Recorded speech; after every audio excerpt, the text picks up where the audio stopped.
안녕하세요. 필주 작가입니다. 지난번 영상에서는 제가 3년 전 매입한 첫 번째 건물의 월세 수익에 대해서 말씀을 드렸고요.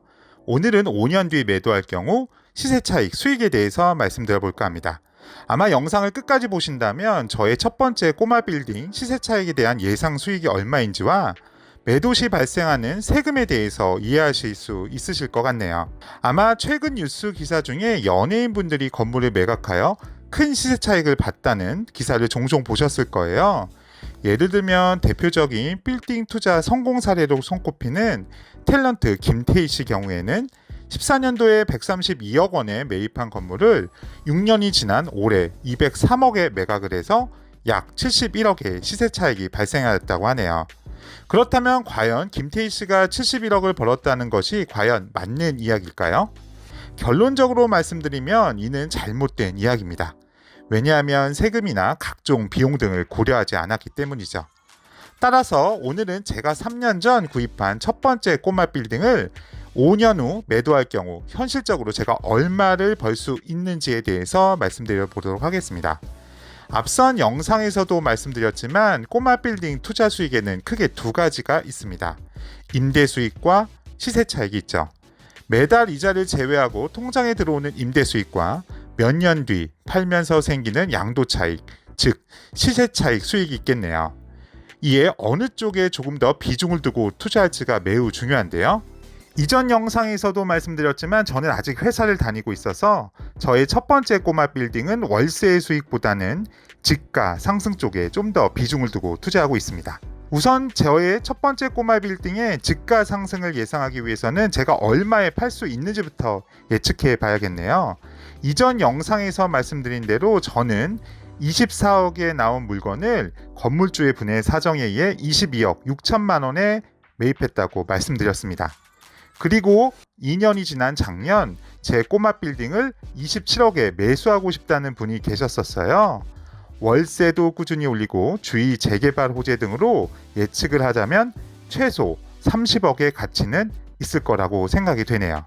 따라서 우선 제 첫 번째 건물은 30억에 매도한다고 가정하고 계산해 보겠습니다. 다시 정리해 보면 저는 22억 6천만 원의 건물을 샀고 5년 뒤 30억에 되팔았다면 7억 4천만 원이 저의 수익이겠지만 세금, 즉 양도소득세를 제외한 금액이 실제 제가 번 돈이겠죠?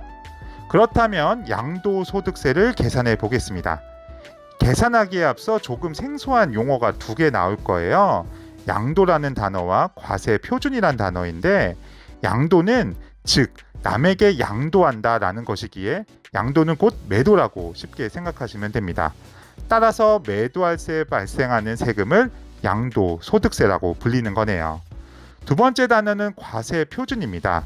이는 세금을 낼 때 기준이 되는 금액이다 라고 쉽게 이해하시면 될 것 같네요.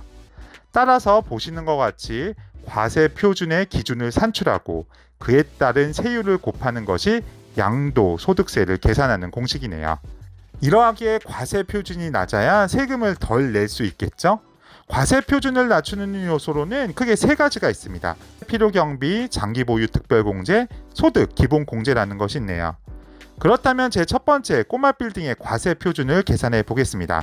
말씀드린 대로 22억 6천만 원에 매입해서 5년 뒤 30억에 매도할 예정이고요.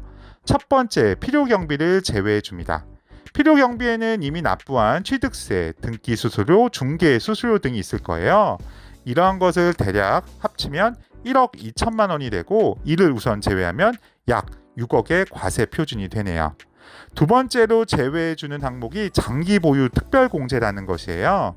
이는 3년 이상 보유 시 매년 2%씩 15년 총 30%까지 세금을 깎아주는 것인데요.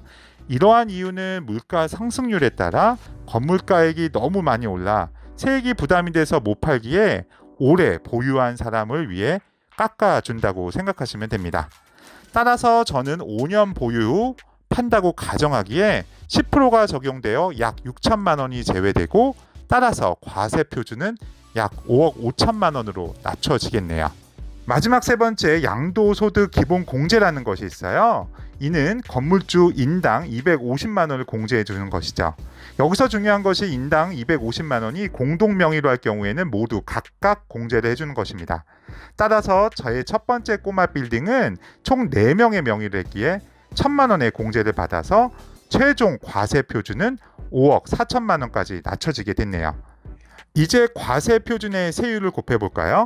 5억 4천만 원은 보시는 세율표와 같이 5억 원 초과 세율 구간이 42%고 지방소득세까지 포함하면 46.2%를 적용하면 5억 4천만 원의 46.2%의 누진 공제액을 제외하게 되면 결론적으로 제가 납부해야 할 양도소득세는 2억 1천만 원 정도가 되겠네요. 결론적으로 7억 4천만 원의 시세 차익은 얻었으나 양도소득세 2억 1천만 원, 기존에 투입된 비용이 약 1억 2천만 원이었기에 실제 저는 4억 정도의 시세 차익을 발생하게 되었습니다. 다만 저는 개인 사업자로 건물을 매입하였고 법인으로 할 경우 세율은 달라집니다. 양도소득세 측면에서는 법인이 많이 유리해 보일 수 있으나 개인과 법인은 각각 장단점이 있으니 본인의 환경에 맞춰 신중하게 검토하시길 바랍니다. 결론적으로 저는 5년 동안 시세 차익이 약 4억 정도로 기대되고 매년 약 8천만 원 정도의 수익을 예상할 수 있었네요. 오늘 어떻게 보셨나요? 어떤 분은 저의 첫 번째 꼬마 빌딩의 시세 차익이 매우 높다고 생각하시는 분도 있으실 거고 이와 반대로 매우 낮다고 생각하시는 분도 있으실 거예요.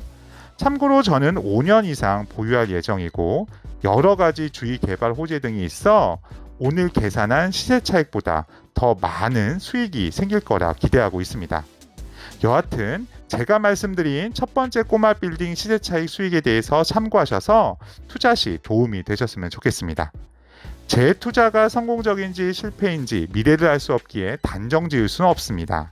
저 또한 꾸준히 공부하고 단순히 월세를 받는 것이 아닌 의미 그대로 일종의 사업이기에 시장의 변화, 은행 금리 등을 고려하여 어떻게 꼬마 빌딩을 운영할지에 대해서 미래의 수익률은 달라질 수 있다고 생각되네요. 모든 분들이 건물주가 되기를 응원하겠습니다. 다음 편에는 저의 두 번째 건물에 신규 임대차 계약한 이야기를 조금 들려드리도록 하겠습니다. 그럼 영상 봐주셔서 감사드리고 제 영상이 좋았다면 구독과 좋아요 부탁드립니다. 감사합니다.